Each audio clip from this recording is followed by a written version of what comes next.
Let's get things started. Hey guys, Hattopy here. After a long campaign of catching and battling Pokemon, thwarting villainous acts, and generally just trying to be better, you face your final obstacle in every Pokemon game in the Elite Four, and more importantly, the champion. If you want to be the best, you gotta beat the best. So today I just wanted to make a little list discussing my favorite champions starting from the worst and going up to the best. Now, a few little disclaimers to talk about before we get into this. Generation 7 had you as the champion starting out right from the get-go and offered instead a whole slew of challengers to go and try to take the title from you.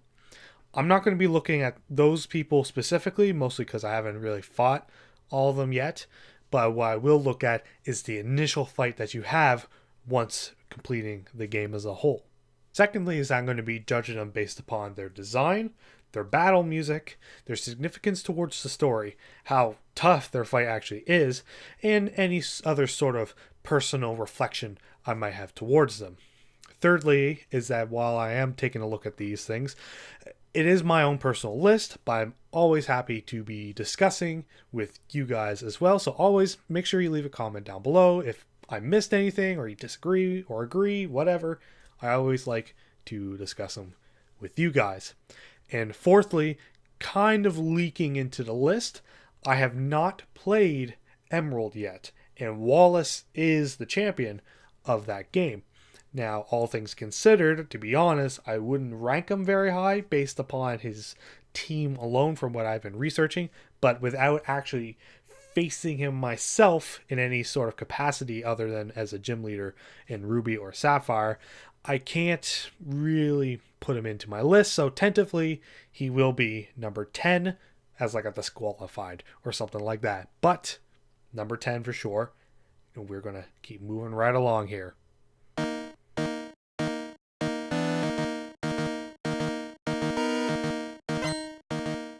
Lance from Generation 2. If you watched my previous videos on my different reviews on the Pokemon generations up until now, you would know that Generation 2 is my absolute favorite of the series. However, if there was something I could knock it down a peg or two for, it would be for its champion. Lance really isn't all that good in retrospect. You first meet him in Mahogany Town as he helps you get through the Team Rocket hideout to keep them from pre-evolving Pokemon at the Lake of Rage. And that's all well and good, but that's really the only experience you get of him up until you actually fight him at the Elite Four. He's more or less only there just to kind of pull on nostalgia strings, if anything, and it's not really done all that well. The better example was Red, obviously from the same game. In terms of his fight, his team is actually pretty good. I'll give him that, but that's about where the good ends. Only half of his team is Dragon type. If anything, he'd be more of a flying type sort of trainer, which is kind of annoying. There's a reason why he's down here, and that's because he has a themed based team. But even in the remakes, when you can actually do the rematch against him, he still doesn't fill his team with Dragon types. He still only keeps mostly flying, which is kind of annoying still. And then there's still the infamous joke about his underleveled Dragonite, and some people laugh at it. For me, myself, it keeps me questioning all the time. Did he take advantage of the whole situation with Team Rocket and forcefully evolve his Dragonair, or was it an accident, or was it something else? I don't know. I'm probably reading too much into it, but regardless, because of all that, his fight is surprisingly easy. Generation 2 makes it certainly a lot easier to handle most dragon types, so the fight in of itself isn't very hard, so hence why Lance is at number 9.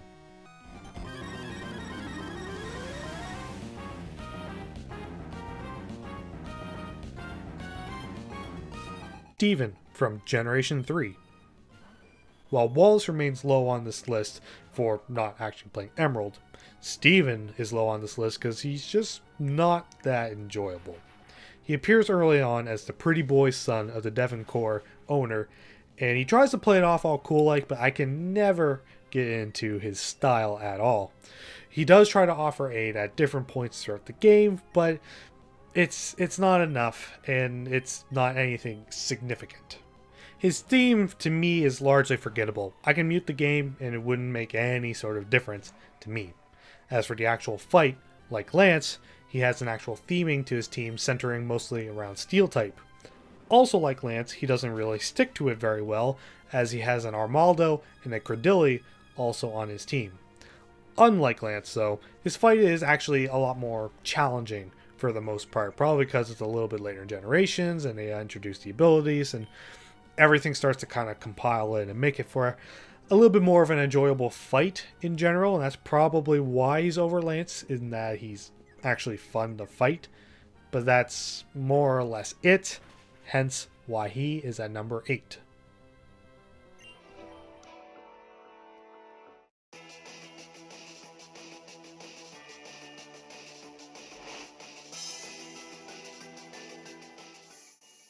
Diantha from Generation 6. Diantha is an interesting case for this list. For all intents and purposes, Steven and Lance kind of do a lot of things better than Diantha. However, with them, they have a themed team, and to me, that's a lot worse for any sort of champion compared to everyone else who has mostly mixed teams, with Diantha unfortunately being the worst among them. Design-wise, she looks alright, although it's just a lot of white and it's very glaring and there's wings on her back. It looks weird. Her involvement in the story is nearly non-existent, only serving to be there as like a surprise plot twist, except unlike Blue or Kukui later on, it doesn't really come as much of a surprise since you see her and she's like, well, she plays some sort of significance, that's for sure. And unlike, say, something like Alder or Lance, she's not really hyped up at all, so it kind of hurts her in that way as well. Her music for it, completely forgettable. I do not remember it at all.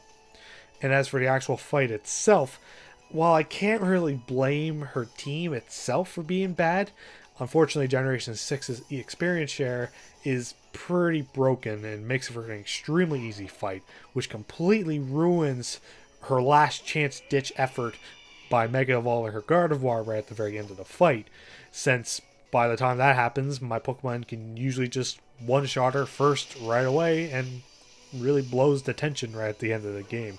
So unfortunately, that's why she is at number 7.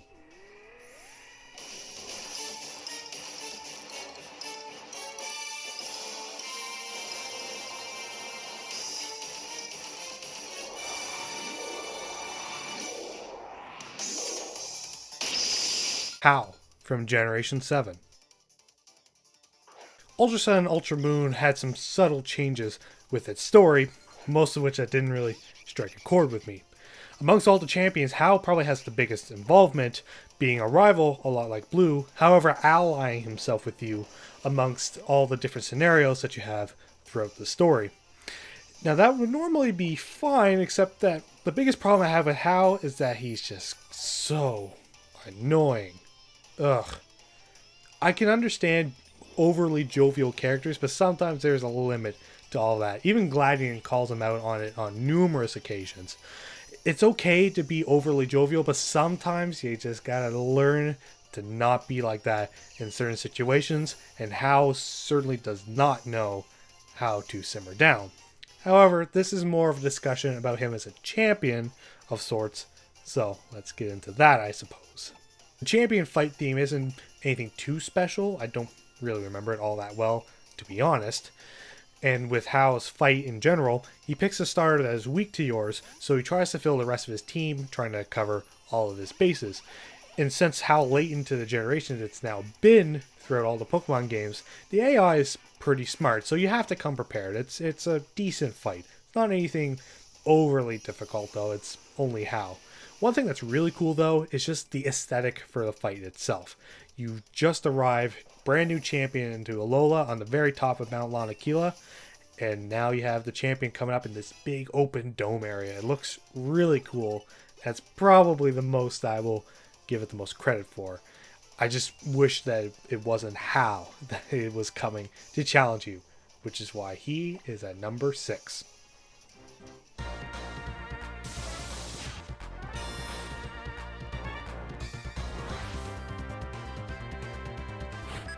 Alder from Generation 5. Technically speaking, since Alder is the champion of the first Black and White games, you don't actually fight him at the end of the main game. You fight N and also Ghetsis to conclude the main story of the game, with Alder being your sort of rematch of sorts. However, the rematches get insanely difficult trying to go back a second time. You're better off just going out and doing a whole bunch of other stuff before actually facing off against Alder. It kind of makes him into a super boss of sorts, just like with most of the Final Fantasy games, or even Cynthia in this exact same game. But there is a little bit more to look out here. Alder, for one, has a really cool design. He's got this sort of tribal design to him, and he's got some awesome flowing red hair. It looks super cool. And with his theme is alright. There's not anything too special for me about it. With his actual fight, like I said, it's overly difficult to the point that it was a little bit hard to get through. It took a lot of grinding and a lot of just doing whatever to get out of the way. And normally I would kind of dock it for being like that, since other games kind of do that with just a natural progression in its story. But since I kind of think of Alder as a super boss, it's not as hard of a pill to swallow. So if you want a really good challenge for a proper champion, Alder's probably your best bet, and it's a fight that I will usually enjoy doing most of the time. Hence why Alder is at number 5.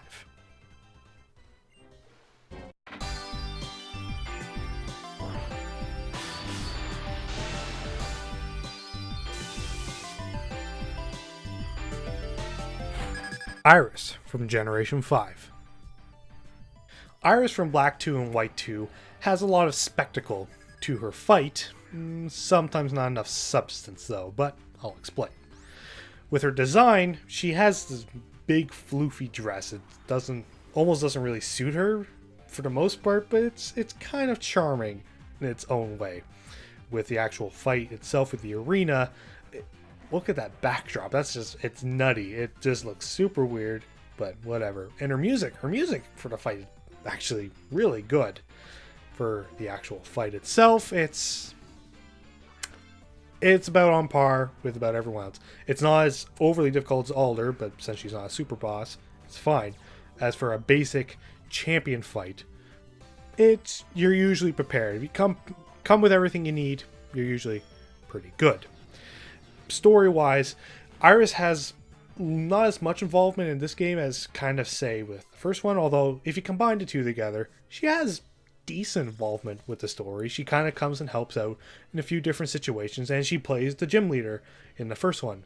But what's kind of neat though with Iris is that it's the first time properly in most Pokemon games that they describe that other people, even duty-bound gym leaders, want to take over as champion, and they will do whatever they can to do so. Sure, Lance took over in Generation 2, but it's heavily implied that Red left the position to go out and continue adventuring, so they kind of needed someone to take over. Kind of makes me wonder why Blue didn't really take over as the champion, but regardless. This is the first time that they describe someone else actually wanting to go out and take over as the champion. Makes Iris fairly unique in that regard, hence why she is at number 4.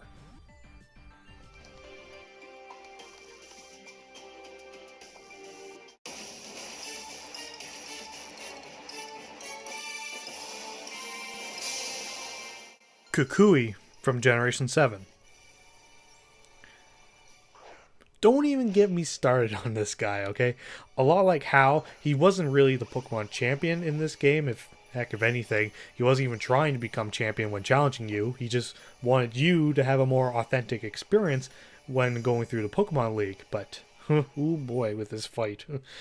But regardless, his involvement in the story is that he's the professor, of course. He's a very nice, outgoing, caring individual, but very eccentric, that's for sure.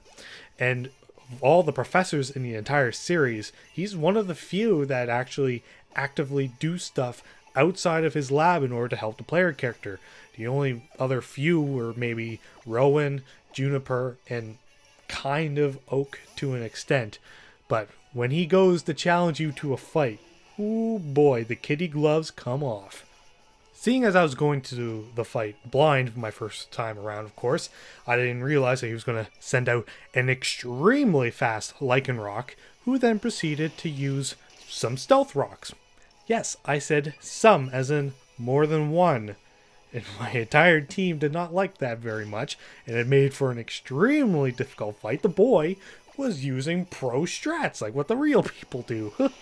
It was probably the closest experience I've had of actually having a real life fight with a real person. I don't really play online against other people, so this was probably the closest I've ever done it, and it was quite the experience. And his entire team is built around having the starter that's strong against yours, and then kind of filling in around them, which was, it's always kind of neat, I suppose. But just to see the AI come up with strategies, that was something else.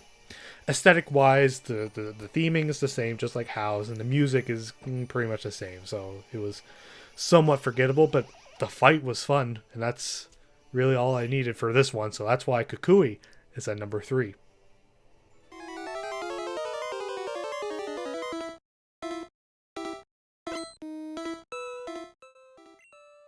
Blue from Generation 1. There's no other way to put this. Blue is a jerk. You know it. I know it. Most other people that have even heard of Pokemon know about the harassment that you get from Blue, Gary, Butthole, or whatever you want to call him. He bugs you all throughout the journey, calling you inept at every turn, despite you usually kicking his butt all along the way. So then when you eventually get to Elite Four and are preparing to become the champion of Kanto, you then end up finding out that he beat you to the punch, and now it's him that you have to beat. Ooh boy, let's take this guy down. Being in Generation 1, the fight is fairly bit easier than most. It's definitely not much of a challenge from the AI coming up with strategies, and more about sandbagging levels and having to prepare for that. I mentioned it before in my Generation 1 review, but Blue was definitely stuffing rare candies before going into the Elite Four, because his levels jump up quite a bit when you go and fight him the second time. And with the actual fight itself, like everything surrounding it, the room isn't anything impressive, and he's got kind of a simple design. But what isn't simple, though, is his theme. Ooh boy, does Blue's Champion theme sound awesome. Easily one of the best themes in the entire series, barring a few exceptions every now and again. The song is just so much fun. It gets you all riled up, ready to take this big jerk down. And it makes the fight feel even more special by the end of it. And it's for those reasons alone, with Blue being a jerk and finally taking him down, and that beautiful music, that is why Blue is at number 2.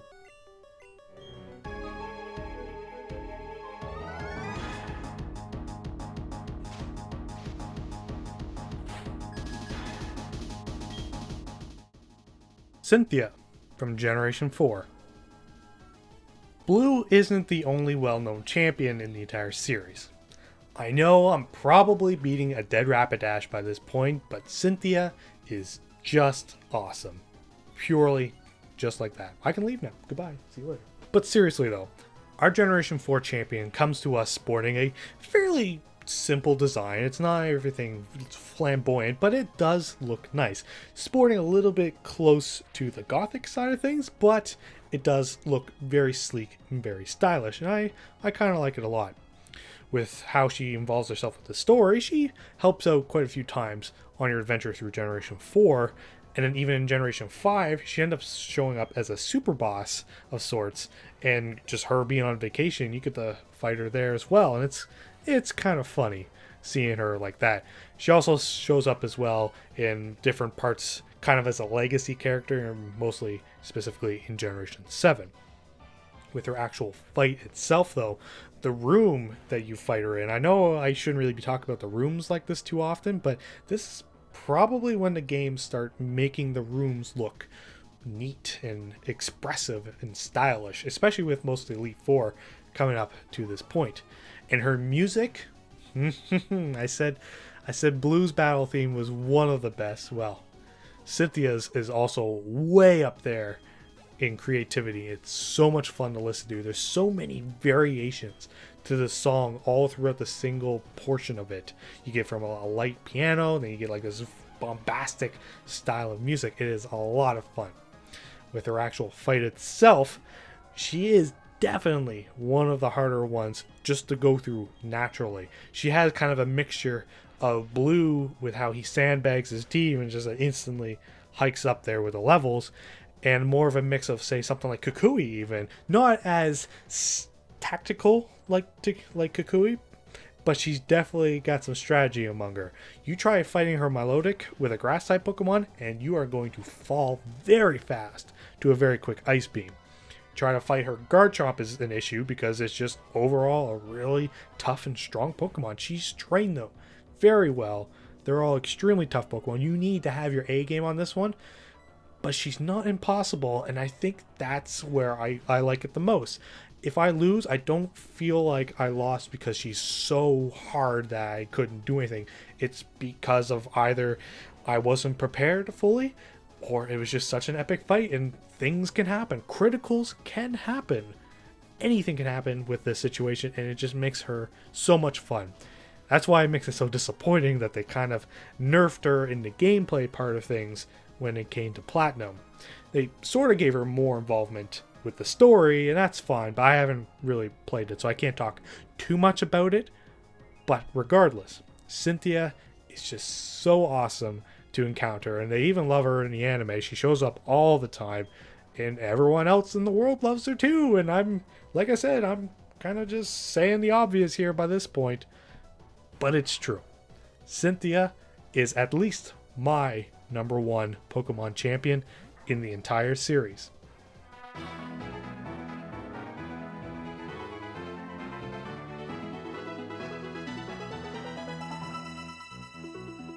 And there you have it. That is my entire list for my favorite Pokemon champions up until now. I know there's still the ones in the Generation 7 situation with all the numerous ones that you can have there, and I know there's still Wallace to kind of deal with, but you kind of get my point that I'm getting at with this list. So, regardless, I want to hear what you guys think about the list. Does my list sound pretty close to your guys's, or is there some things I missed? Does it all just sound like complete crap and you gotta fix my entire list? Leave a comment. I would love to discuss all these different things with you guys and see where you guys come from with your style as well. But anywho, thank you all so much for watching. If you like what you saw, you can click right up here to check out some of my other videos, or if you really feel like it, you can click right up here to subscribe. And until next time, guys, I will see you all later.